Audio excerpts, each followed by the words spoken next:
we're going to start looking at the different security and compliance capabilities in the Office 365 stack, and today we're going to lead with SharePoint in that regard.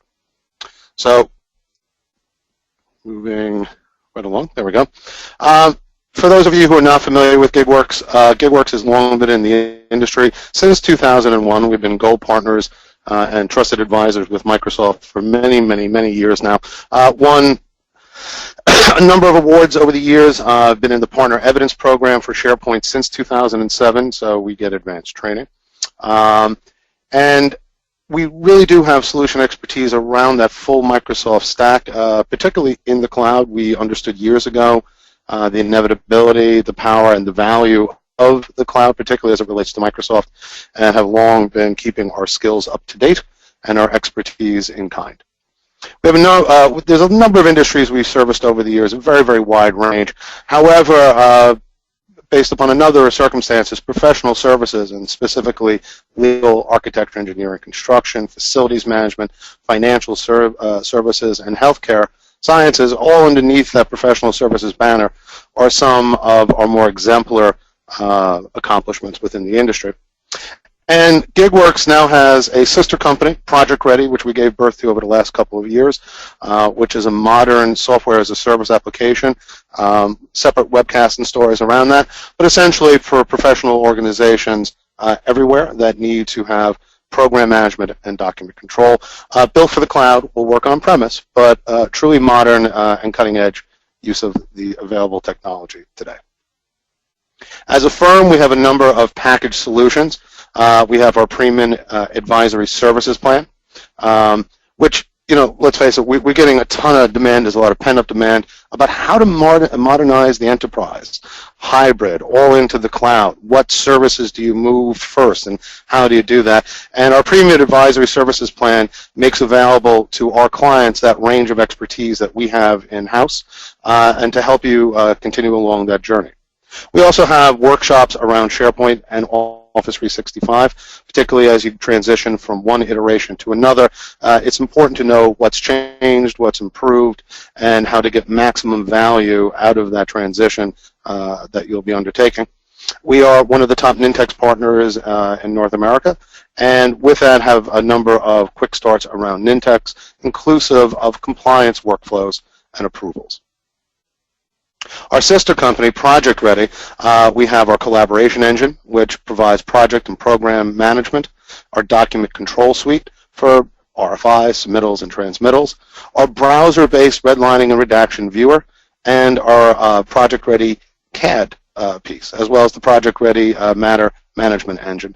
Again, modern applications brought to you by Gig Werks based upon a decade of experience around those customers we've been servicing.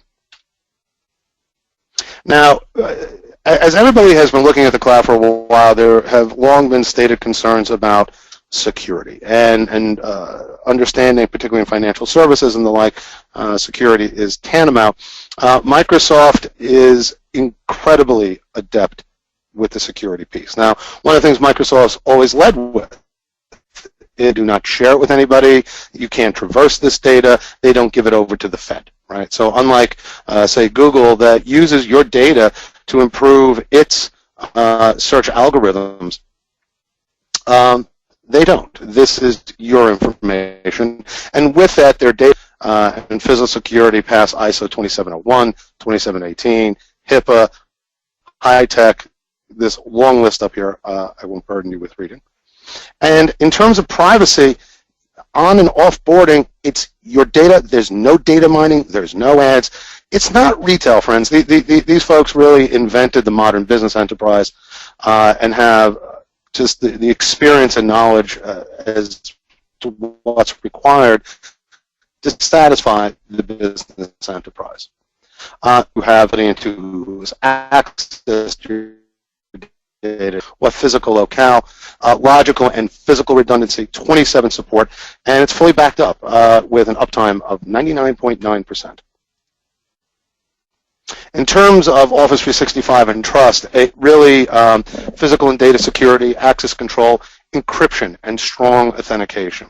Their security practices, inclusive of even in their data centers, with biometrics to enter a room and full cataloging therein.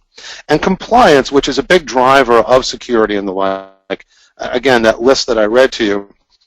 And then their continued extension to satisfy those compliance things, and you'll see some of this today, around data loss prevention, or DLP, legal hold, e-discovery, all of which are intended to enable organizational compliance. And then privacy by design. Again, no data mining, fully transparent, and you know what data centers your stuff is living in. Now, in terms of security and compliance, they've wildly upped the ante around auditing and reporting, data loss prevention, and a couple of highlights on this. They even have starter templates. So if you're a HIPAA organization, you start with their HIPAA piece, right? The enablement of document encryption when used in combination with IRM. Field-sensitive information with 51 classification IDs. So what does this mean? They have built-in algorithms to check data and allow you to manage its distribution and access based upon pattern matches like credit card, social security number. This is the classification of that. You can discover sensitive data, maintain ethical firewalls, and in general manage and regulate the distribution and access to your content. Their auditing reports, they've always had a number, however, it is greatly enhanced. The data loss prevention thing really is quite impressive. You know, having been a vendor and now an ISV as well, having worked with ISVs for years, the number of applications that they're able to supplant and just provide as part of that incredibly deeply discounted service that they provide, just the ante just is continually escalating at a phenomenal rate. Since they were able to really push on the cloud, the rate of release, the stabilization, etc., has just moved in kind. Sensitive content search, this is what I was mentioning on the information types. So the ability via Exchange or SharePoint to check for these sensitive ID types is huge and powerful, and again, used to require a number of other third parties to accomplish. In terms of certifications, and for those of you who are kind enough to fill out our form at the end of the webcast, here's a quick listing of the compliance features they currently have around ISO standards, the EU, SSAE, FISMA, HIPAA, and on. And they've really improved sharing. So sharing securely was always challenging. It was just not terribly intuitive. You had to deal with permissions on a much more granular level. But with this, they've really improved the user experience around sharing documents on sort of one-offs and ad hoc, while still allowing you to maintain a governed and audited enterprise as it relates to the assets you share, who you share them with, and their journey throughout that enterprise.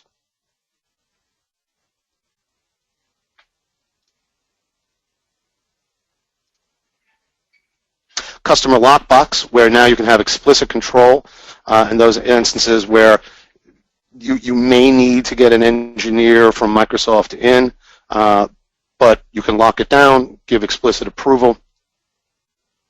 And with that, these are a 30-minute webcast. I want to make sure we have enough time for you to at least get a quick preview and peek at some of the features live with our CTO, Neil Barkina, who will be taking it from here. Neil?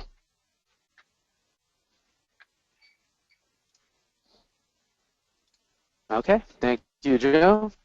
So today we're going to be going over my favorite new security features in the SharePoint and Office 365 environment. Obviously, we're not going to go through all of the features. There's going to be way too many to go through in the small amount of time we have. But I did want to highlight a couple of gems which I think are really pretty cool to call out. One of the things you guys may have seen is that slowly Microsoft is actually migrating over their admin experience to a new admin center.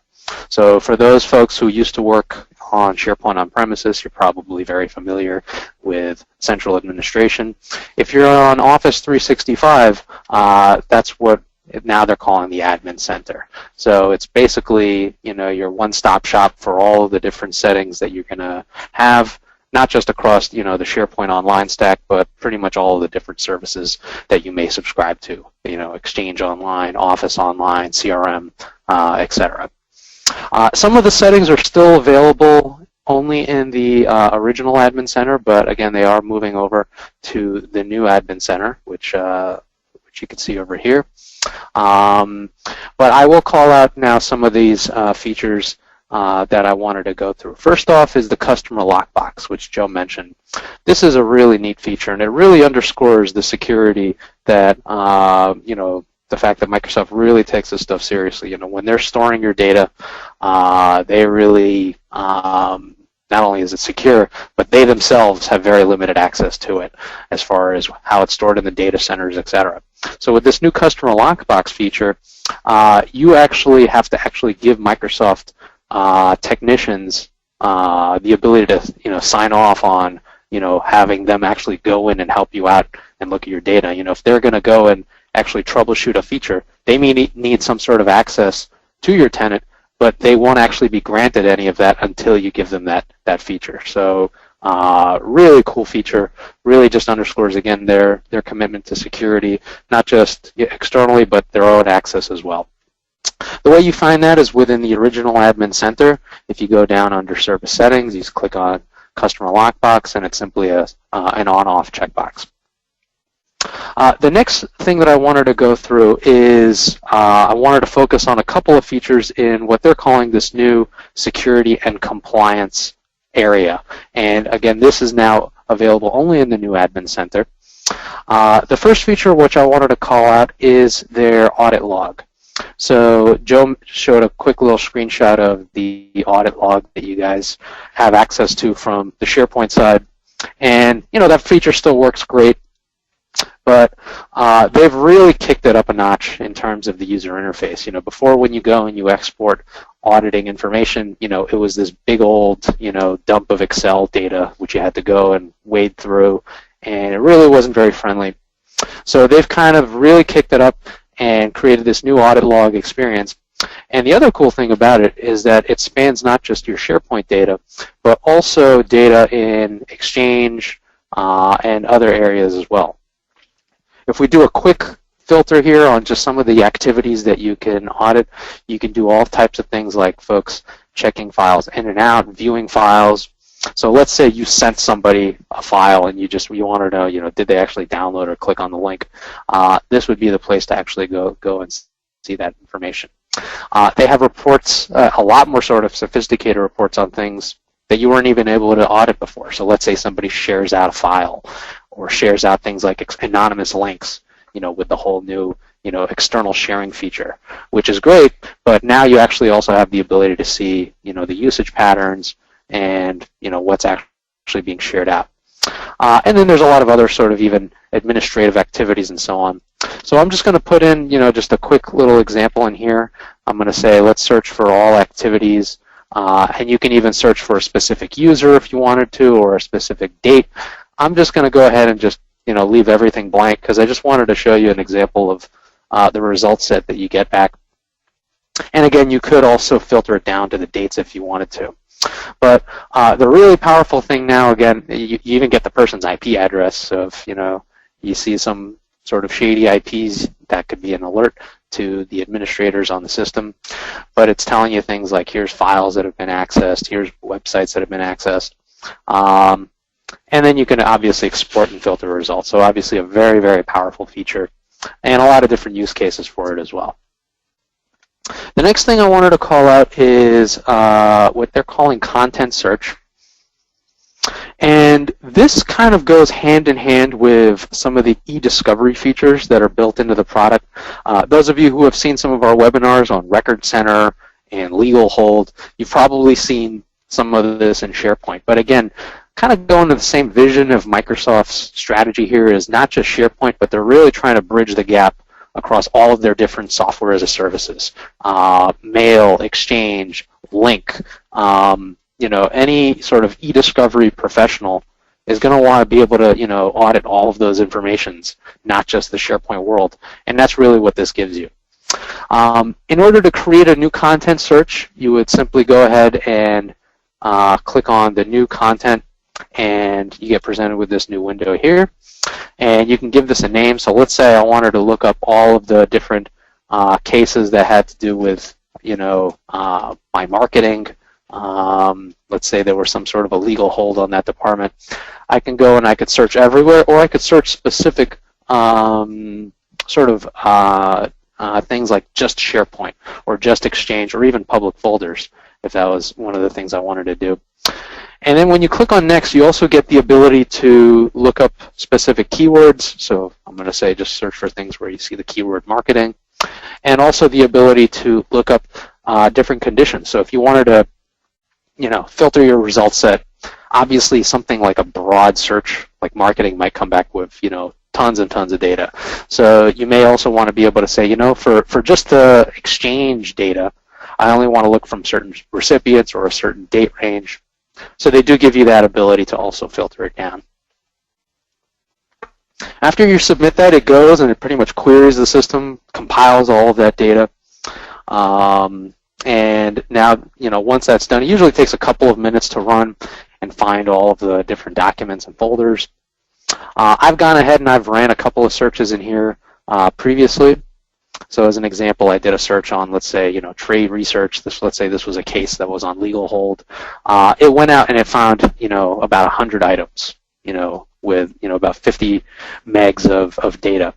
But not only that, but what's really cool is you can even preview it right from this interface. So you can kind of get a quick peek of, here's the data set. Is this exactly what I'm looking for, or do I need to modify my query a little bit further? Another thing that you can do is you can even export the entire result set. So as an example here, where I did a search for Contoso cases, it came back with a very large result set, over 2 gigabytes. But you can still go ahead and actually export this down. It basically zips up the whole contents and gives you the ability to then download it and analyze the data. Here's an example of some of the preview that you get. So as you can see here, it's gone ahead. This was the search I did for the trade research. So I can actually go and find emails that have had to do with this case and even preview those. And you can see it really is running the gamut of all the different data sources. So everything from emails to web pages within my SharePoint environment, PowerPoints that I found. It pretty much compiled all of this into one result set. And now when I go and I do a legal hold, I could very easily just export all this information. I don't have to go pay my attorneys, a very expensive rate to go and just search for data that I can do easily from this interface. As an example, if you wanted to also just see what the export looked like, I'll just show you that really quick. They do give you different options here as far as how it actually zips up things like the mailbox data if you wanted a single PST file or different PST files for all the different messages. They do give you options for things like encryption and what type of items to include. So they've really spent a lot of time, just on the user interface and the features and the functionality to give you the control that you need for, manage the security in your organization. Another thing I just wanted to call out is some of the external sharing features that you now have. So everyone knows, that the really popular thing now in, SharePoint Online is the ability to go and SharePoint and share out files, not just with folks internally to your organization, but also externally. But what's really great now is they're really kind of locking down and giving you more flexibility and control over how you go and share out that data. Because as an example, when you turn on that feature, obviously you're kind of opening up your organization to certain types of security risks. And so now what they give you is they even give you the ability to expire it after a certain period of time. You have the control to say, which type of users can be shared out with, if it's just certain domains or folks that are authenticated within your organization. So now they're kind of thinking about, within this external sharing thing, things like data loss prevention. How do you also control it so that it's something that's governable? And then I also just wanted to mention a little bit about DLP. We are going to be doing some subsequent webinars on Exchange in particular and DLP. But as Joe mentioned, you have things like HIPAA controls. So if I wanted to, let's say, create a DLP policy from a template, there's a lot of built-in sort of things that you can pick from. And again, Microsoft is really trying to get, standards-based sort of policies for things like, government customers and healthcare. And you do have things like, HIPAA templates and so on. But this is something we'll cover a little bit further in a subsequent presentation.